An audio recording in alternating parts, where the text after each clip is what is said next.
आवेग, अखिलेश, अनीश, अंकिता, अनमोल, आरोही, गौरव, हिमानी, हिमांशी, ईशान, क्रिश, मनस्वी, मोहित, पूरव, रोहित ठाकुर, सिद्धार्थ।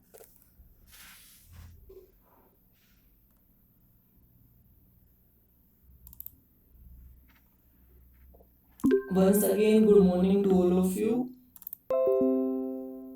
पिछली बार हमने ह्यूमन डाइजेस्टिव सिस्टम में ब्यूकल कैविटी तक, ओरल कैविटी तक डिस्कस किया था। आज हम आगे बढ़ेंगे। आज का नेक्स्ट टॉपिक है फूड पाइप, जिसको हम इसोफेगस भी कह सकते हैं। इससे रिलेटेड एनिमेशन आपने कई दिन पहले देखी भी होगी। जो भी खाना आप निगलते हो वो एक पाइप के थ्रू आपके स्टमक तक जाएगा, और जो पाइप है इसको हम फूड पाइप बोल रहे हैं। ये कोई नॉर्मल पाइप नहीं है, कोई रबड़ पाइप की तरह सख्त नहीं है। ये बहुत ज़्यादा इलास्टिक है, बहुत ज़्यादा फ्लेक्सिबिलिटी है इसके अंदर। इसके अंदर बहुत सारे कॉन्ट्रैक्शंस होंगे। जैसे ही आप खाने को निगलोगे तो इसका डायमीटर अपने आप बढ़ता जाएगा, घटता जाएगा। जैसे जैसे खाना बढ़ेगा आगे की तरफ, तो कॉन्ट्रैक्शंस की वजह से इसका डायमीटर बढ़ेगा, ताकि खाना आगे बढ़ सके, आगे की तरफ खाना पुश हो। जब खाना नहीं है इसोफेगस में, उस टाइम इसोफेगस में कॉन्ट्रैक्शंस नहीं होंगे और उसका डायमीटर बहुत कम होगा। तो निगलने के बाद ही फूड पार्टिकल जब एंटर करेगा फूड पाइप में, तभी कॉन्ट्रैक्शन शुरू होंगे, जो कि आपके ब्रेन की हेल्प से कंट्रोल होंगे। तो चाहे आप लेटे हुए हो तो भी खाना आपका स्टमक में ही जाएगा। खाना आपका फूड पाइप में अटक नहीं सकता है जब तक कि फूड पाइप आपकी हेल्दी है, फूड पाइप में कोई अल्सर वगैरह नहीं है, कोई बाउंड जख्म वगैरह नहीं है, फूड पाइप हेल्दी है, नॉर्मल है, तो खाना आपका स्टमक में ही जाएगा, फूड पाइप में नहीं अटकेगा, चाहे आप लेट कर भी खा रहे हो। लेकिन लेट कर खाने से दिक्कत ये है कि वो आपके विंड पाइप में भी जा सकता है खाना, तो इसलिए निगल के नहीं खाएं। लेकिन अगर कोई पेशेंट है, उसको लेटे लेटे खाना पड़ रहा है, तो थोड़ा ध्यान से खाना पड़ेगा। खाना फिर भी अटकेगा नहीं इसोफेगस में, वो स्टमक में ही जाएगा। स्पेस में चाहे आप उल्टे होके भी खाना निकलोगे तो भी खाना स्टमक में जाएगा, सर क्योंकि स्पेस में ग्रेविटी नहीं है। बोलिए। सर जो प्रेजेंटेशन है वो फुल स्क्रीन पे नहीं आई है। Okay okay.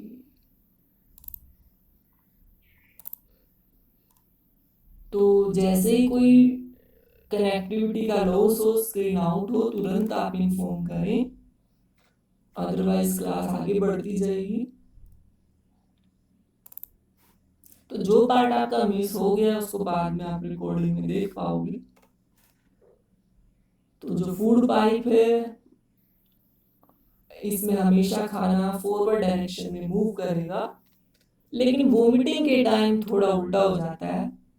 वोमिटिंग के टाइम खाना फिर बैक फ्लो भी करने लगता है, खाने का बैक फ्लो भी हो सकता है वोमिटिंग के टाइम। वो भी आपका ब्रेन ही कंट्रोल करेगा कि कब खाने को आगे लेके जाना है और कब कब खाने को बाहर निकालना है। वो सब प्रोसेस ब्रेन ही कंट्रोल करेगा। अगर कोई टॉक्सिक खाना आप खा लेते हो, जो आप अनहेल्दी खाना है, अनहाइजीनिक है, तो बैक फ्लो करेगा, वोमिटिंग कहेंगे जिसको हम। वैसे नॉर्मली जो फूड पार्टिकल्स हैं वो फॉरवर्ड ही मूव करेंगे इसोफेगस में, बैक फ्लो उनका नॉर्मली नहीं होगा। और आप यहाँ देख सकते हो कि जो इसोफेगस है वो स्टमक से कनेक्टेड है, जिसको हम फूड बैग भी बोलते हैं। जो भी आप खाना खाओगे वो आधे घंटे से 3 घंटे तक आपके स्टमक में रह सकता है, depending upon the nature of the food. अगर फूड सिंपल है, फ्रूट आपने खाया, फ्रूट जूस पिया, वो आधा घंटा ही स्टमक में रहेगा, फिर वो आगे स्मॉल इंटेस्टाइन में चला जाएगा। लेकिन अगर आपने खाना खाया है, ब्रेड खाया है, वो लगभग 1.5 घंटा रहेगा स्टमक में, 1.5 से 2 घंटा। दूध भी 2 घंटे 2.5 घंटे स्टमक में रहता है। और सबसे ज़्यादा टाइम रहेंगे नट्स।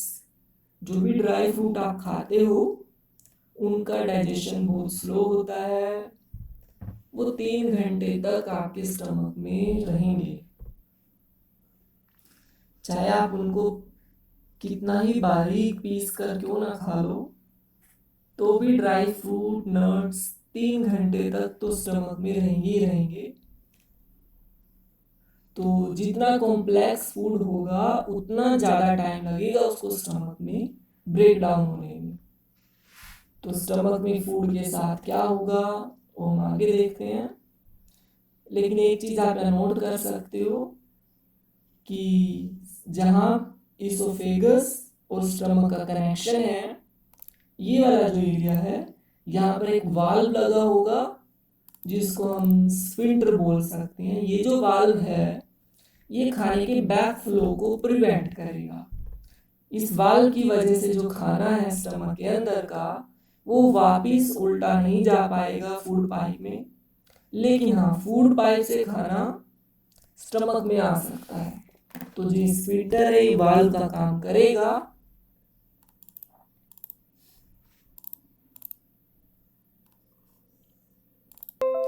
और जो खाने की मूवमेंट है वो एक ही डायरेक्शन में होगी। बैक फ्लो सिर्फ वोमिटिंग के केस में होगा, जब आप कोई टॉक्सिक चीज खा लोगे तब, अदरवाइज नहीं होगा। क्योंकि जैसे ही कोई अनहाइजीनिक अनहेल्दी फूड आप खाते हो तो बॉडी रिएक्ट करने लगती है, ब्रेन तक इंफॉर्मेशन पहुंच जाती है कि आपने कुछ टॉक्सिक चीज खा ली है। तो हमारा शरीर उसको बाहर निकालने की प्रोसेस शुरू कर देता है, जिसको हम नोजिया या वोमिटिंग कह सकते हैं।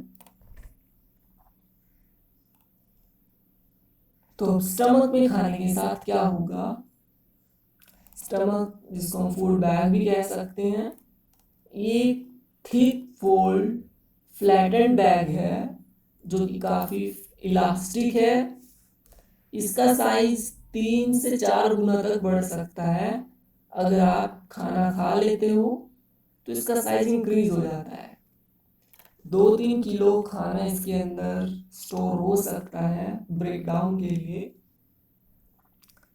तो 2 किलो तक खाना आप खा सकते हो। नॉर्मली जो हम एक टाइम में खाना खाते हैं वो 500 ग्राम से ज़्यादा नहीं होता है, लेकिन स्टमक की कैपेसिटी काफ़ी ज़्यादा होती है। अपने साइज से 4 से 5 गुना भी कई पर्सन्स में एक्सपैंड हो जाता है। नॉर्मली 3 गुना तक एक्सपैंड हो जाएगा। तो हमारे एलिमेंट्री कैनल का जो सबसे वाइडेस्ट पार्ट है, सबसे बड़े डायमीटर वाला जो पार्ट है वो स्टमक ही है।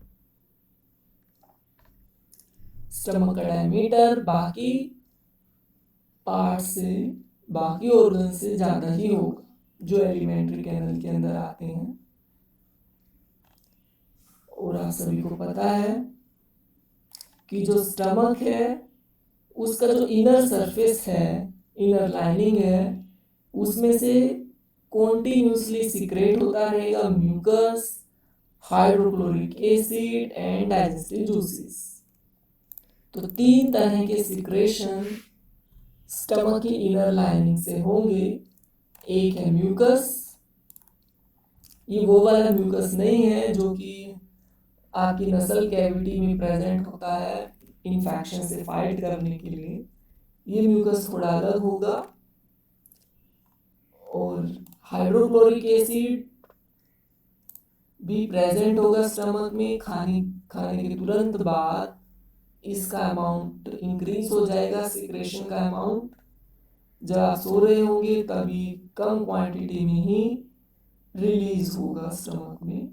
और इसके अलावा कुछ डाइजेस्टिव जूसेस भी सीक्रेट होंगे स्टमक के अंदर। जिनको हम गैस्ट्रिक जूसेस भी बोल सकते हैं। तो 3 तरह के सिक्रेशन आपको स्टमक में मिलेंगे और तीनों ही सिक्रेशंस का अलग अलग पर्पस है।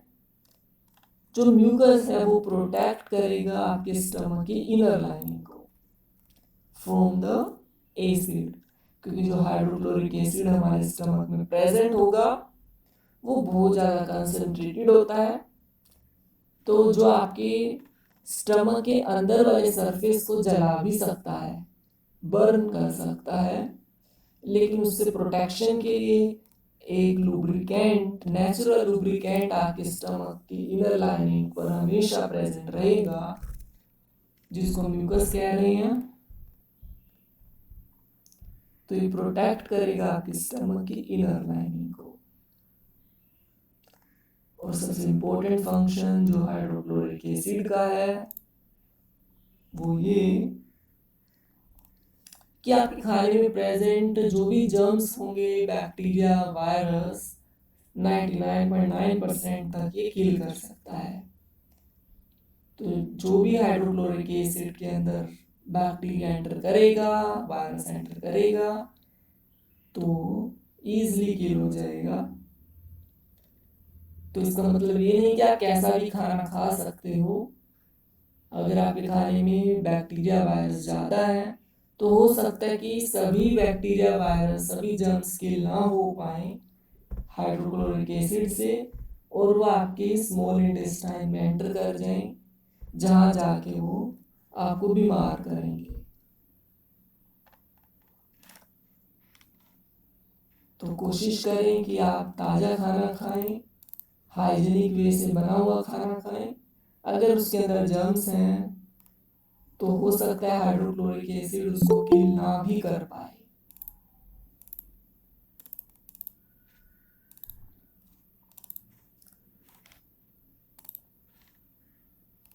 अब तीसरा जो सिक्रेशन है हम स्टमक में, वो है डाइजेस्टिव जूसेस, जिनका काम है कॉम्प्लेक्स न्यूट्रिएंट्स को सिंपलर फॉर्म में कन्वर्ट करना।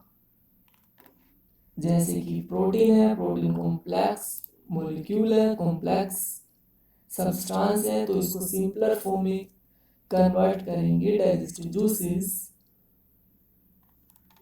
तो बड़े बड़े जो मॉलिक्यूल है प्रोटीन के, उनका ब्रेकडाउन होगा और वो सिंपलर मॉलिक्यूल, सिंपल पार्टिकल्स में, बड़े पार्टिकल्स सिंपल छोटे पार्टिकल्स में कन्वर्ट हो जाएंगे, ब्रेक हो जाएंगे with the help of digestive juices. अब इसका मतलब ये नहीं कि स्टमक में आपका खाना पूरा डाइजेस्ट हो जाएगा। खाने का सिर्फ पहला स्टेप स्टमक में होगा। अभी जो खाना है वो आपका पार्शली डाइजेस्टेड है, मतलब कि अभी अधूरा पचा हुआ है, कंप्लीटली डाइजेस्टेड नहीं है। स्टमक के अंदर का जो पार्शली डाइजेस्टेड फूड है वो कुछ घंटे के बाद, 1, 2, 3 घंटे के बाद स्मॉल इंटेस्टाइन में एंटर कर जाएगा। यहाँ आप देख सकते हो ये स्टमक है। यहाँ पर एक स्टमक की एक डिजीज को शो किया गया है, जिसको हम अल्सर कह सकते हैं, जिसको आप हिंदी में छाले कहते हो। तो ये जो बर्न है, एक्चुअली जो ये अल्सर है एसिड बर्न है। कई बार क्या होता है, स्टमक में म्यूकस कम सीक्रेट होता है या नहीं होता है, उसकी वजह से आपके स्टमक में की जो इनर लाइनिंग है उसमें छाले हो सकते हैं या फिर बर्न हो सकता है एसिड की वजह से, जिसको हम अल्सर कहते हैं। कई बार कोई जर्म, बैक्टीरिया, वायरस भी आपके स्टमक की इनर लाइनिंग में जख्म कर सकता है, मतलब अल्सर क्रिएट कर सकता है। तो कुछ फूड आइटम्स हैं जिनको कंज्यूम करने से अल्सर बढ़ने के चांस ज़्यादा होते हैं। जैसे जो चाय, कॉफ़ी है, मसाले वाला खाना है, उस केस में हाइड्रोक्लोरिक एसिड ज़्यादा रिलीज होता है। जितना ज़्यादा मसालेदार खाना होगा, जिस खाने में कैफीन होगा, जैसे कि चाय और कॉफ़ी में, तो हाइड्रोक्लोरिक एसिड के रिलीज का अमाउंट बढ़ा देता है, जिस वजह से एसिड बर्न होने के चांस काफ़ी बढ़ जाएंगे आपके स्टमक इनर लाइनिंग में। तो कोशिश करें मसालेदार खाना ना खाएं हेल्दी स्टमक के लिए। चाय कॉफ़ी जितना आप खाली पेट पियोगे उतना ज़्यादा बुरा असर पड़ेगा आपके स्टमक पे, क्योंकि उस केस में एसिड ज़्यादा रिलीज होता है, जिससे आपको जलन हो सकती है, खट्टी डकारें आ सकती हैं, तो काफ़ी अनकंफर्टेबल फील कर सकते हो अगर आपको अल्सर हो गया है तो। बाकी मार्केट में इसके लिए टैबलेट्स या लिक्विड फॉर्म में मेडिसिन अवेलेबल हैं, जिनको हम एंटी एसिड्स बोल सकते हैं, जिनको खाने से पहले अगर लिया जाए तो एसिड के रिलीज को थोड़ा कम कर देते हैं। जिनमें एसिड ज़्यादा बनता हो तो उनको डॉक्टर रिकमेंड करते हैं एंटासिड्स जैसी दवाइयाँ, जो कि स्टमक में एसिड के रिलीज को मिनिमाइज कर देंगी।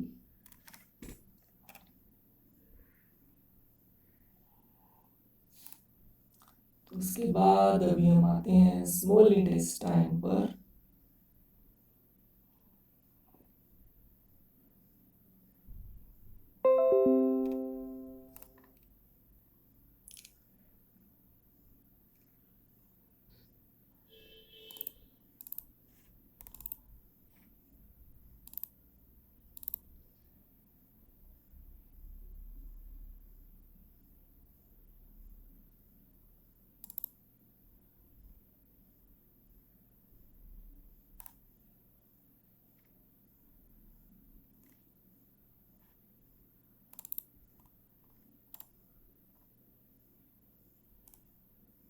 आज टाइम मुझे लगता है हो गया है, तो आज इमरजेंसी की वजह से थोड़ा हम टाइम को आगे एक्सटेंड नहीं कर पाएंगे।